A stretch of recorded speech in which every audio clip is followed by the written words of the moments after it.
Bismillahirrahmanirrahim. Assalamualaikum warahmatullahi wabarakatuh.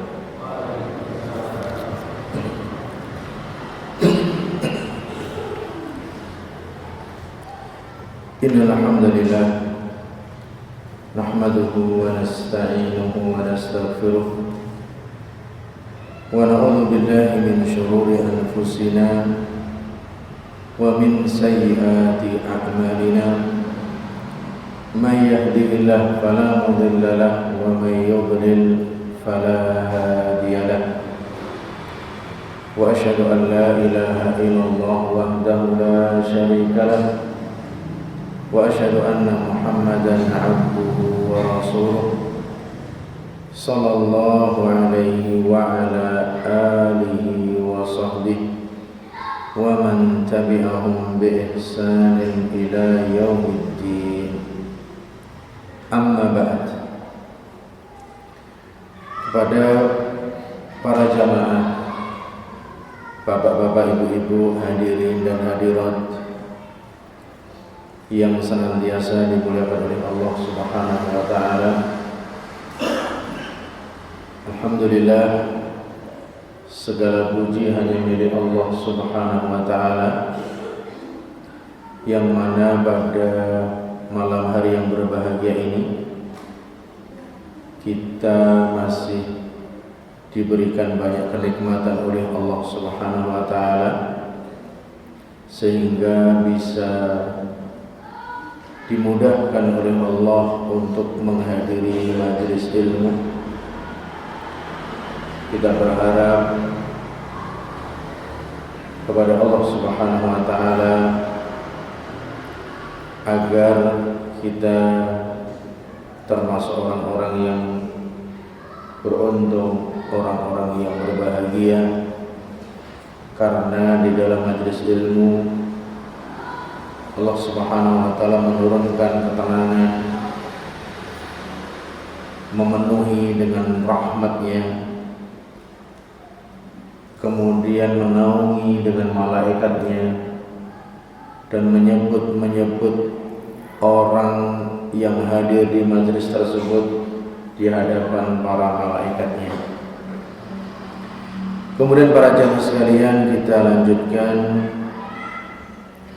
masih di dalam kitab Al-Ilmam fi ba'dhi ayatil ahkam yang dikarang oleh Syekh Muhammad ibn Shalih Al-Utsaimin rahimahullahu ta'ala, sampai pada pembahasan di antara ayat-ayat salat.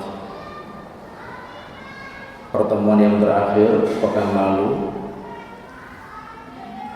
beberapa ayat yang menjelaskan tentang bahaya menyia-nyiakan salat. Pertemuan kali ini kita masih ada satu atau dua ayat yang berkaitan dengan bahaya melalaikan sholatnya, bahaya orang yang melalaikan sholatnya.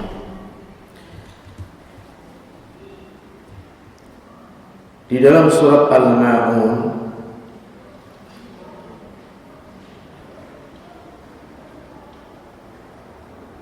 ayat yang keempat dan kelima, Allah Subhanahu wa ta'ala berfirman,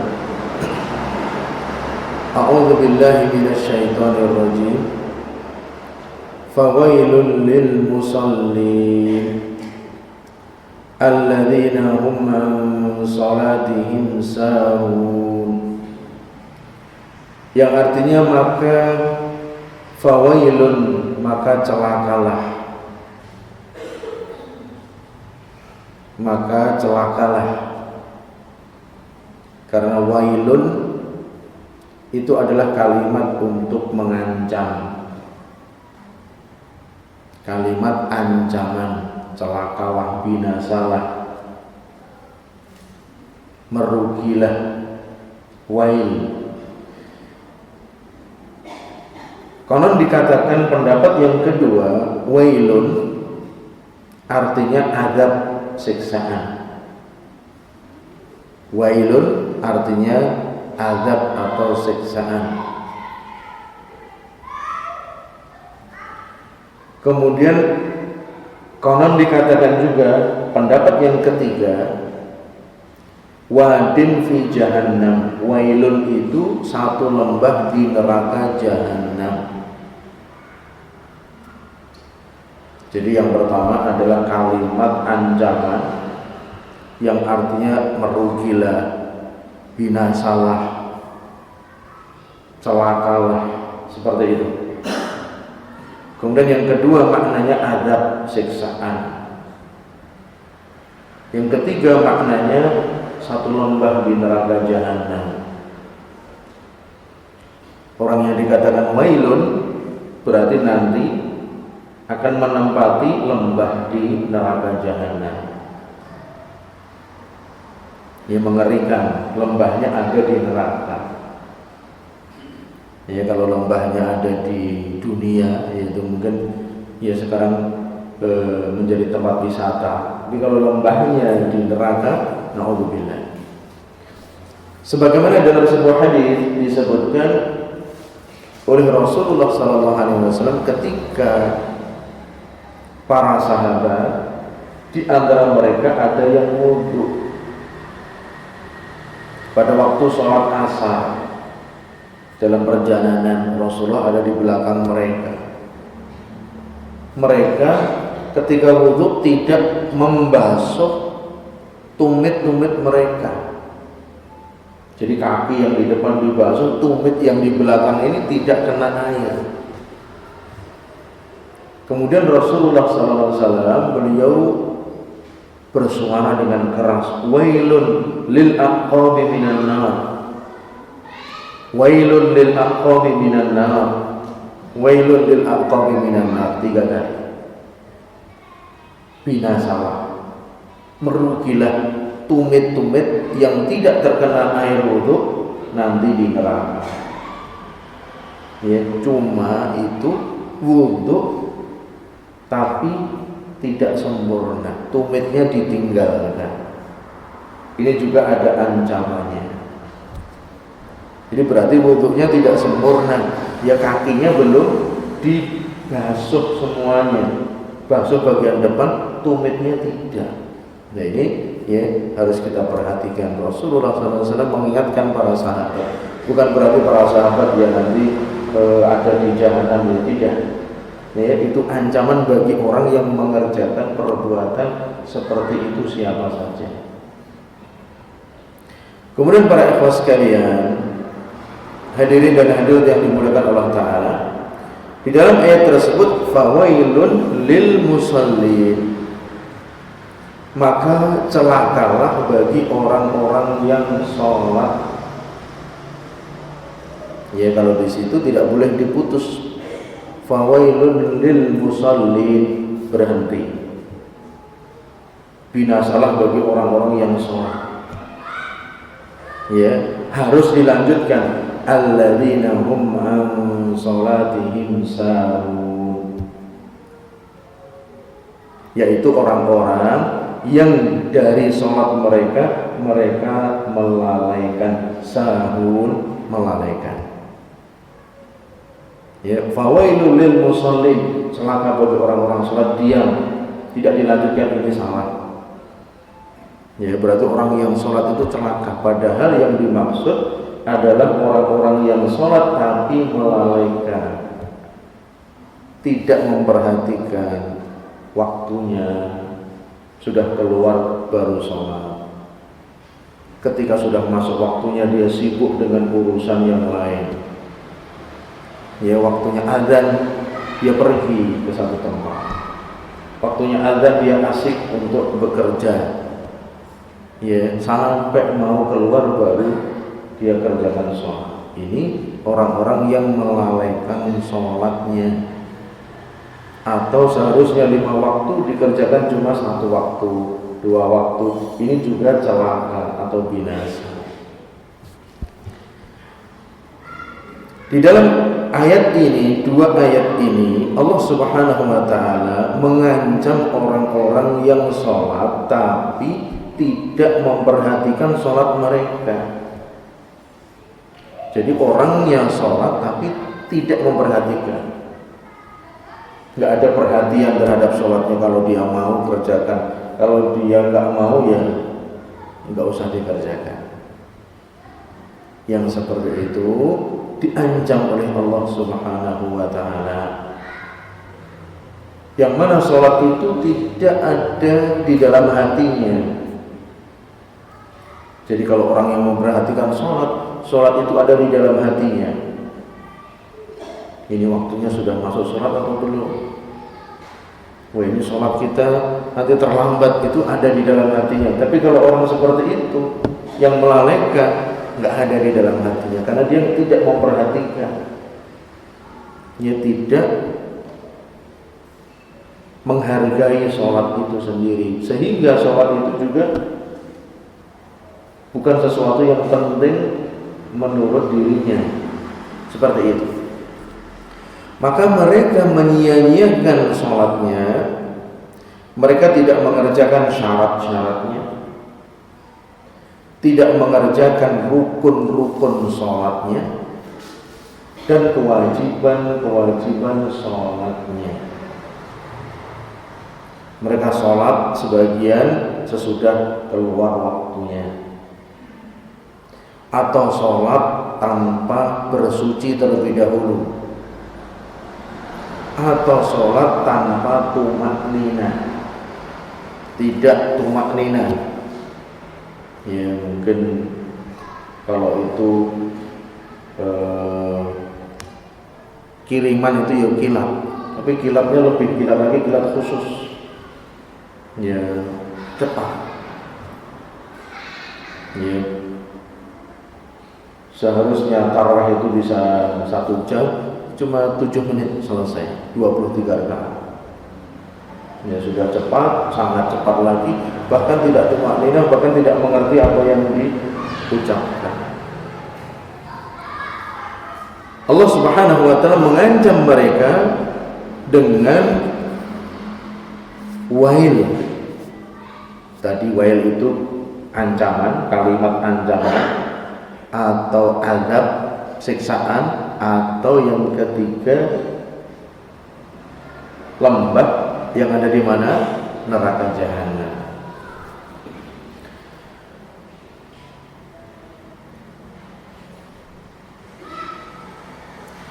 Jika mereka tidak bertaubat kepada Allah dan tidak merubah perbuatannya, akan diancam dengan azab, dengan satu lembah di neraka jahanam. Kecuali kalau mereka bertaubat, kemudian memperhatikan sholatnya, memperbaiki sholatnya, menyempurnakan sholatnya. Faedah yang bisa diambil dari ayat ini, 2 ayat ini, surat Al-Ma'un. Ya, Al-Ma'un itu artinya perkakas rumah tangga, perabot rumah tangga. Alladzina hum an salatihim sahun, alladzina hum yura'un, yaitu orang-orang yang riya, wa yamna'unal ma'un, dan orang-orang yang tidak mau meminjamkan perabot rumah tangga kepada orang lain. Jadi meminjam perabot rumah tangga itu seperti tungku, kemudian ember, ya, kemudian sapu. Kalau tetangga kita membutuhkan, ya, kita tidak menggunakannya, maka pinjamkanlah. Jangan sampai ada orang yang saya tidak mau meminjamkan. Ya, wa yamna'unal ma'un, mereka orang-orang yang menghalangi untuk meminjamkan perabot yang biasa dipakai oleh kebanyakan orang, pisau. Mungkin dia pisaunya ya tumpul, belum diasah, dia membutuhkan dipinjam. Ya, itu hukum orang yang meminjam, ya boleh. Orang yang meminjamkan, kalau dia sekarang tidak menggunakannya, maka dipinjamkan. Tapi kalau dia sekarang sedang menggunakannya, dia tidak wajib untuk meminjamkan.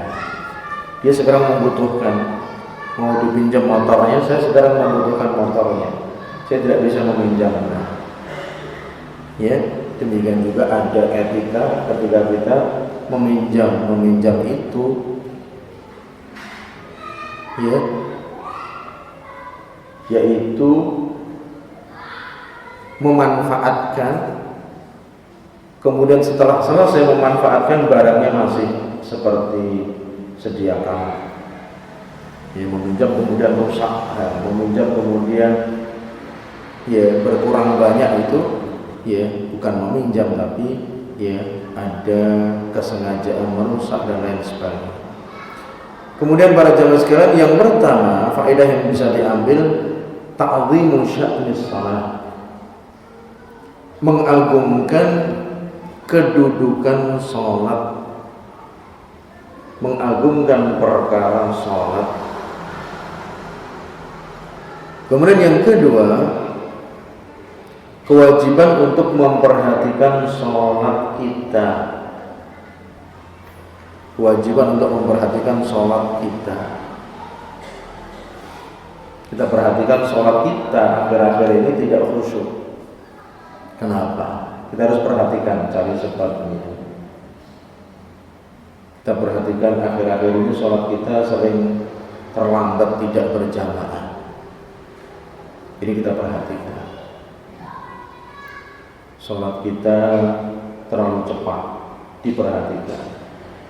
Ya, maka dari itu orang yang memperhatikan sholatnya akan selamat, karena ini adalah 5 waktu yang Allah wajibkan. Barang siapa yang menjaganya, maka dia akan mendapatkan nur, cahaya dari Allah, akan mendapatkan burhan, ya, keterangan dari Allah, dan akan mendapatkan najah, keselamatan dari Allah Subhanahu wa ta'ala. Kemudian yang ketiga, ancaman bagi orang yang sholat tapi tidak memperhatikan sholatnya dan tidak mengerjakan kewajiban-kewajibannya. Ancaman bagi orang yang sholat namun tidak memperhatikan sholatnya dan tidak mengerjakan kewajiban-kewajibannya. Kemudian kita lanjutkan, ya, macam yang kedua. Ya, tadi sudah selesai macam yang pertama. Macam yang kedua yaitu temanya syarat-syarat sholat. Ya, syaratnya sholat.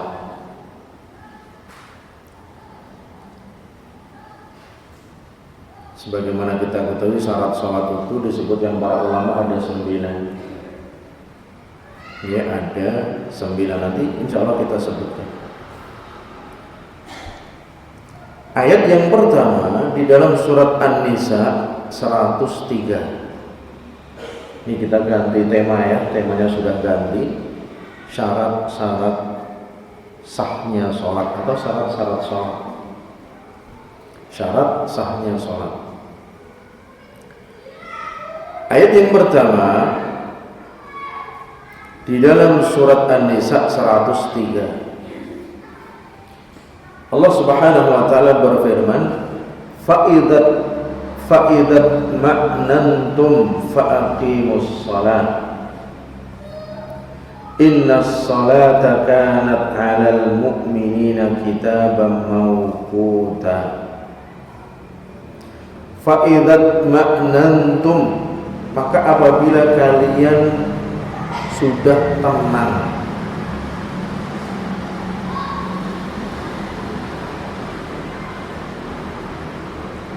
apabila kalian sudah tenang hati-hati kalian, sudah tidak takut lagi, maksudnya Jadi sebelumnya ya tentang sholat khauf, sholat ketika dalam keadaan takut. Dalam keadaan perang masih diperintahkan sholat. Ya sholatnya dengan bergantian. Tata cara sholat khauf, sholat dalam keadaan perang, dalam keadaan takut.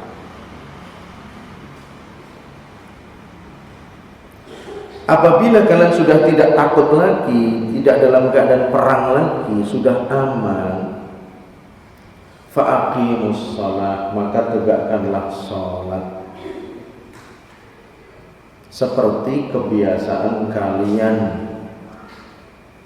di masa aman, di masa tidak ada perang.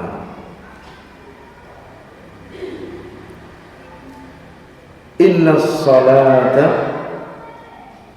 sesungguhnya sholat itu kanat alal mu'minina, adalah atas kaum mukminin, kitaban mauquta, kitaban satu kewajiban, mauquta yang ditentukan pada waktunya, mauquta yang ditentukan waktunya. Jadi berarti temanya di antara syarat sahnya sholat adalah masuk waktu. Ya, jangan sampai sebelum waktunya atau sesudah waktunya. Ada orang yang sebelum waktunya, ya masih malam sholat subuh. Ya nanti kalau subuh saya nggak bisa bangun, saya sholat subuh sebelum adzan. Nah, ini belum masuk waktunya.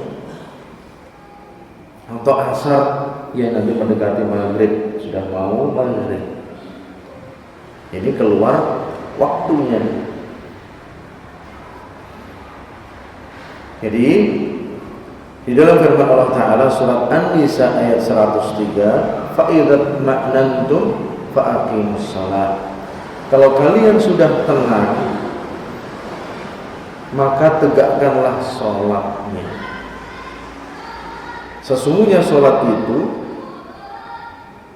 atas kaum mukminin adalah kewajiban yang ditetapkan waktunya.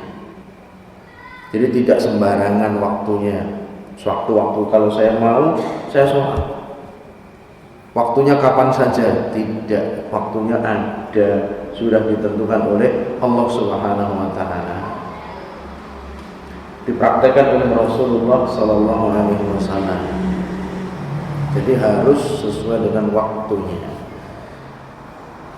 Ketika Allah Subhanahu wa Ta'ala menjelaskan kaifiyat sholat khauf di dalam ayat sebelumnya, Allah memerintahkan hambanya ketika sudah hilang rasa takut mereka, sudah selesai perangnya, agar mereka menyempurnakan sholatnya sebagaimana mereka sholat sebelum masa perang, dengan syaratnya, ya dengan hukum-hukumnya, dengan kewajibannya, dengan kesempurnaannya. Dan Allah menjelaskan bahwasanya sholat itu adalah kewajiban yang ditentukan waktunya, tidak boleh mendahulukan dan tidak boleh mengakhirkan. Faedah yang bisa diambil dari ayat ini, yang pertama, sesungguhnya sholat itu adalah kewajiban yang ditentukan pada waktu yang ditetapkan, ditentukan pada waktu, ya pada waktunya, ditentukan pada waktu-waktunya. Tidak boleh mendahului dan tidak boleh mengakhirkan. Mendahulukan itu sebelum masuk waktunya sudah dikerjakan. Kita mau berangkat sekarang, mau pergi, mau sholat zuhur, asar, ya zuhurnya jam 11:04. Kita sekarang mau pergi. Kalau enggak nanti ketinggalan pesawat. Meskipun ketinggalan pesawat kita nggak boleh mengerjakan karena belum masuk waktunya. Ya, gimana nanti kalau kita di sana keluar sampai Saudi keluar waktunya sholat di atas pesawat? Ini harus sesuai dengan waktunya. Kemudian yang kedua,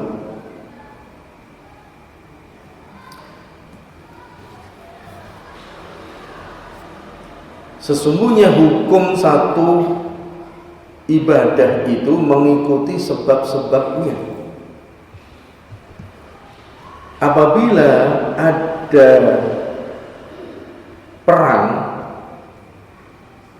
ya rasa takut, perang atau rasa takut, manusia sholatnya sholat khauf, ya sholat khauf. Ya sebagian sholat, sebagian pun nanti dibagi menjadi dua kelompok. Ada satu yang sholat, satu berjaga-jaga. Ya ada ya di dalam sifat sholat khauf. Ketika rasa takut itu hilang, perang sudah selesai, mereka sholat seperti biasa, sholat dalam keadaan aman, dalam keadaan tidak ada perang. Kemudian faedah yang ketiga,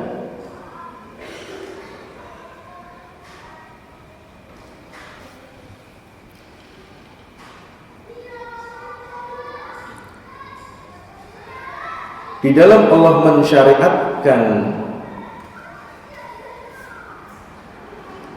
satu ibadah, di sana ada hikmahnya. Di sana ada hikmahnya, yaitu menjelaskan kasih sayang Allah kepada hambanya.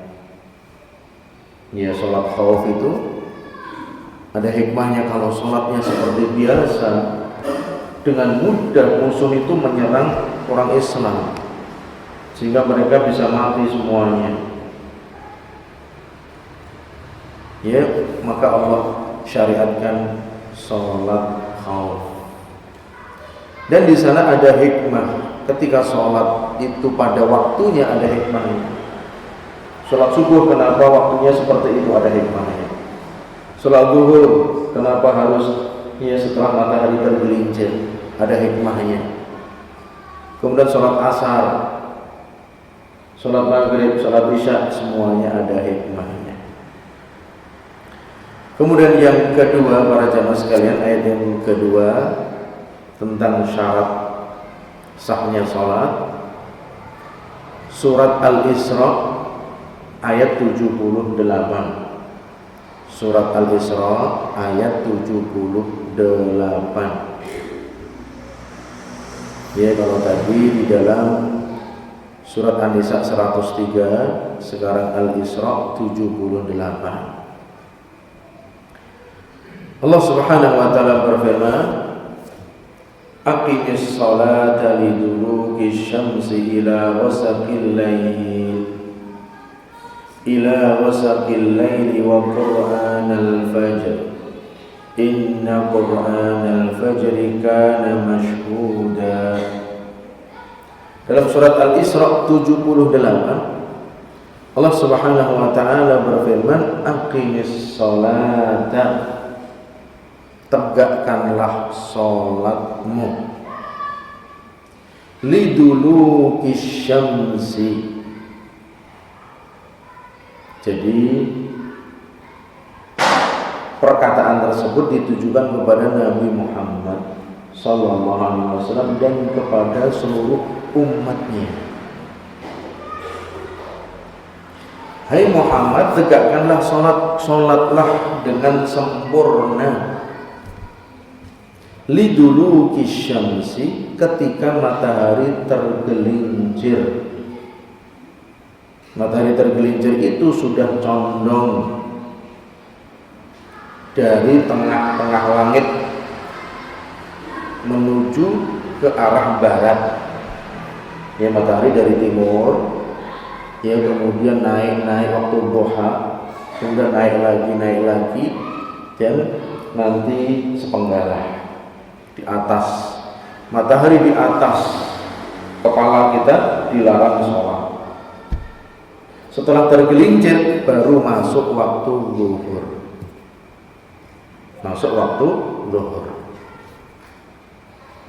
Tegakkanlah sholat dengan sempurna liduluki syamsi, ketika matahari tergelincir.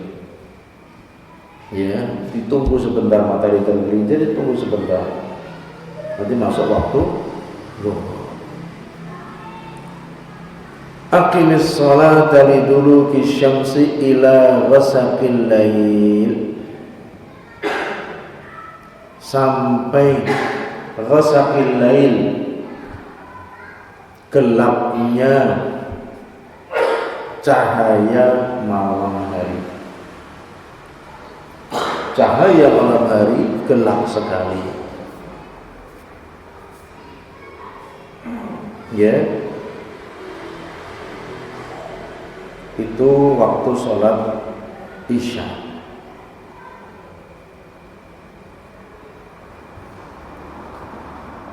Dari sholat zuhur, kemudian waktu asar, kemudian maghrib, kemudian isya.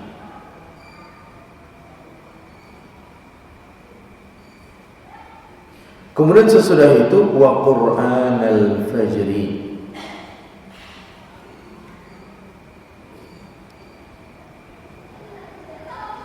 dan sholatlah subuh.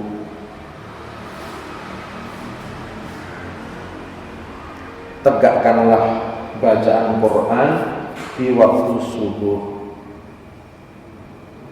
sholat subuh. Karena sholat subuh disebut dengan Quran, pada waktu sholat subuh itu diperhatikan bacaan Quran dan dipanjangkan. Jadi kalau subuh itu lebih panjang daripada sholat maghrib, lebih panjang daripada sholat isya. Yaitu dinamakan wa Qur'anal fajri. Ya, dan tegakkanlah bacaan Quran pada waktu subuh. Memanjangkan bacaan sholat subuh. Dan Rasulullah SAW, beliau membaca di dalam sholatnya yaitu dengan mufassal. Mufassal itu ya, surat yang ayatnya pendek-pendek, yaitu juz di belakang. Dimulai dari surat Qaf, itu tiwal mufassal. Surat Qaf, ya, kemudian Ad-Dzariyat, kemudian Tur, kemudian An-Najm, dan seterusnya sampai ya, sampai Mursalat. Ya, surat Qaf sampai Mursalat itu tiwal mufassal. Biasa Rasulullah membaca sholat subuh dengan itu, tiwal mufassal. Kemudian yang tengah mufassal itu dari amma yatasaalun sampai ya at-Tariq. Ya, at-Tariq. Kemudian dari Sabihisma atau bukan at-Tariq sampai ad-Duha, sebelum ad-Duha. Asyams, ya, Asyams. Kemudian setelah itu ad-Duha, ya, itu tadi di tengah mufassal, awsat mufassal, dari amma yatasaalun sampai Asyams itu pertengahan mufassal. Dalam satu surat pendek-pendek, ya, ayatnya pendek-pendek. Wadduha wal laili idza saja ma wadda'aka rabbuka wa ma qala walal akhiratu khairun laka minal ula, pendek-pendek. Ya, itu. Kemudian yang akhir mufassal, yang paling kecil mufassal, qisarul mufassal, yaitu dimulai ad-duha sampai an-nas. Ad-duha sampai an-nas itu biasa dibaca Rasulullah pada waktu sholat maghrib. Ya, kemudian kalau dari surat Qaf sampai ya Al-Mursalat itu subuh. Ya, kemudian zuhur, asar, isya itu pertengahan. Pertengahan itu dari amma yatasaalun sampai wasyamsi wadhuha. Itu yang biasa dikerjakan Rasulullah SAW. Ya, kita ya dengarkan azan dulu. Kita lanjutkan dalam firman Allah Subhanahu wa taala, aqimis salata liduluki syamsi ila ghasaqil lail wa qur'anal fajr inna qur'anal fajri kana mashhuda. Tegakkanlah salatmu ketika matahari tergelincir sampai gelapnya malam, dan Quran al-Fajri, tegakkanlah bacaan Al-Quran pada waktu subuh. Kenapa disebut dengan Quran al-Fajri, tidak Salat al-Fajri? Karena sholat subuh diungkapkan dengan Al-Quran agar diperhatikan Al-Quran lebih banyak dan dipanjangkan bacaan Al-Quran. Jadi kalau maghrib dia mungkin qul ya ayyuhal kafirun, qul huwallahu ahad. Tapi kalau subuh ya jangan qul ya ayyuhal kafirun, qul huwallahu ahad. Ya subuh lebih panjang, apakah itu ya sabbihisma rabbikal a'la atau ya was-sama'i wat-thariq, was-sama'i dzatil buruj, atau yang lain. Itu kalau memungkinkan. Kalau belum memungkinkan ya yang dihafal saja, yang dihafal. Tapi jangan sampai nggak tambah-tambah hafalannya. Zuhur yaitu, maghrib yaitu, asar yaitu, subuh yaitu, ya sudah. Ya, kalau bisa kita tambah, kita ulang-ulang, ya biar hafalannya bisa tambah. Kemudian wa Qur'an al-Fajri inna Qur'an al-Fajri kana mashhuda. Sesungguhnya bacaan Al-Quran pada waktu subuh itu disaksikan. Disaksikan siapa? Disaksikan oleh malaikat malam dan malaikat siang. Ya, malaikat malam dan malaikat siang yang mereka bertugas untuk menjaga manusia. Mereka ditugasi oleh Allah Ta'ala untuk menjaga Bani Adam, anak keturunan Adam. Allah turunkan mereka malaikat pada waktu malam, ya, belum pulang, dan malaikat waktu siang sudah berjaga-jaga, sudah diturunkan oleh Allah dalam rangka mendengarkan sholat subuh. Maka dari itu sholat subuh wajib dikeraskan. Apa ada sholat subuh yang enggak dikeraskan? Nanti malaikat ya tidak menyaksikan. Dikeraskan. Maksudnya ya bukan kayak sholat zuhur dan sholat asar baca. Ya, kalau dipanjangkan lebih bagus lagi. Yaitu waktu mengerjakan sholat, termasuk syaratnya sholat. Syaratnya sholat yang pertama masuk waktu. Ya, itu kalau sudah masuk waktu berarti syaratnya yang pertama itu orang Islam, Muslim, kemudian balik, kemudian berakal. Ini tiga ini harus Muslim, ya, kemudian tamyiz ya, tamyiz ya, bukan balik ya. Kalau balik itu ya sudah wajib, tapi kalau tamyiz sudah sah. Tamyiz itu ya 7 tahun bisa ya mendengar, faham, ditanya bisa menjawab, itu tamyiz, bisa membedakan. Itu kalau jadi imam pun sudah sah. Syarat sahnya sholat ya tadi. Tapi kalau balik ya sudah wajib itu balik. Kalau nggak sholat berdosa. Ya sekarang orang dewasa pun ingin, saya masih belum balik. Ya belum balik kok sudah, ya sudah upahnya kok belum balik. Ya kenapa? Saya mau seperti anak kecil nggak wajib sholat. Ya seperti itu ya, maunya yang dewasa pun nggak wajib sholat. Padahal 7 tahun sudah diperintahkan sholat. Tapi kalau balik nggak sholat berdosa. Sudah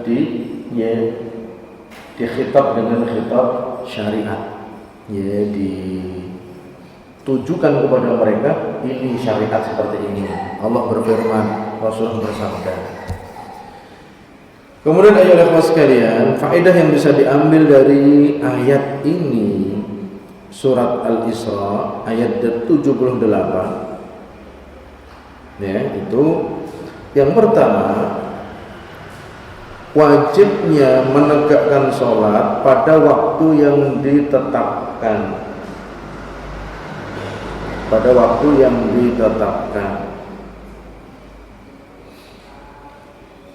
Kemudian yang kedua, sesungguhnya waktu-waktu sholat itu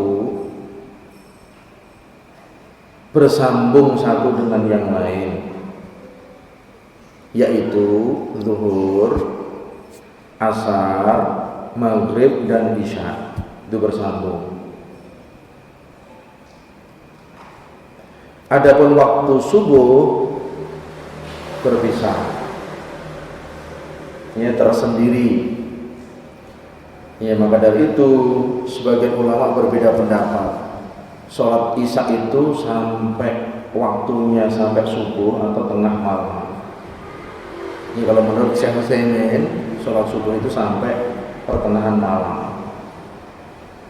Ya pertengahan malam itu ya pertengahan malam, jam 12, setengah 1, tengah malam. Jangan sampai lebih daripada itu sholat isya-nya. Ya karena ya nanti akan ada waktu sholat malam. Ya sebagian ulama ada yang mengatakan sholat isya itu sampai sebelum subuh. Ya kita ya ada dua pendapat. Ya kalau Syekh Utsaimin rahimahullah, ya beliau mengatakan sholat isya, sholat maghrib selesai masuk isya seperti sekarang tadi, ya jam 18.50 masuk isya sampai pertengahan malam. Kemudian setelah itu,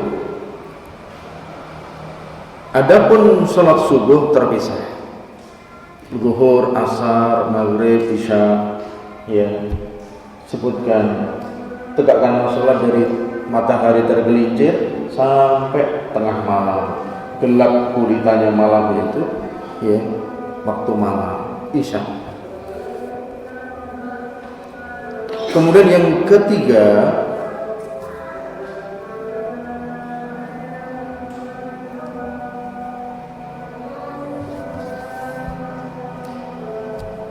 diminta untuk memperhatikan bacaan sholat subuh.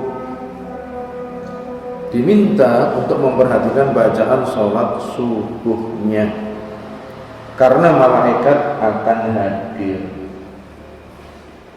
Itu malaikat akan hadir itu lewat mana? Ya malaikat tidak bisa dilihat, makhluk yang gaib. Beriman kepada yang gaib. Ya malaikat hadir sama kita. Kita nggak sadar setiap saat ada malaikat. Ya. Raqib, atid, yang mencatat amal perbuatan kita. Kemudian kalau malaikat yang hadir, malaikat malam dan malaikat siang hadir untuk menyaksikan sholat subuh. Ya, malaikat hadir, kita kok malah nggak hadir. Malaikat hadir di masjid-masjid, ya, untuk menyaksikan sholat subuh. Jamaahnya pada kemana? Ini jamaahnya pada nggak hadir karena ya lihat bola kemalaman, menjelang subuh baru tidur, ya, atau melihat ya pertandingan apa dan lain sebagainya. Jadi malaikat saja hadir sholat subuh, kenapa kita yang diperintahkan, yang diwajibkan untuk sholat subuh nggak hadir? Wa Qur'an al-fajri, inna Qur'an al-fajri kana mashhuda. Karena sholat subuh itu bacaan Al-Qur'annya disaksikan oleh malaikat. Ya, alhamdulillah bisa, ya, meskipun ya nggak datang awal bisa ikut berjamaah sholat subuh. Ya, itu mungkin cari masjid yang ya mungkin ada beberapa masjid yang beda-beda, sana adanya ya iqamatnya cepat, iqamatnya agak lambat. Ya, cari yang bisa sesuai dengan kita. Kemudian yang keempat, hikmah di dalam syariat Islam. Hikmah di dalam syariat Islam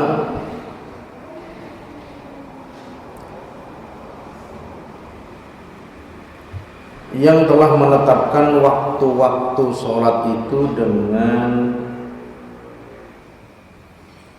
sangat detail. Waktu sholat sangat detail. Kalau pada zaman dulu yaitu muadzin, dia melihat kepada waktu matahari. Oh, sudah terbenam maghrib. Nanti cahaya merah. Ya, sudah hilang cahaya merah, kemudian isya.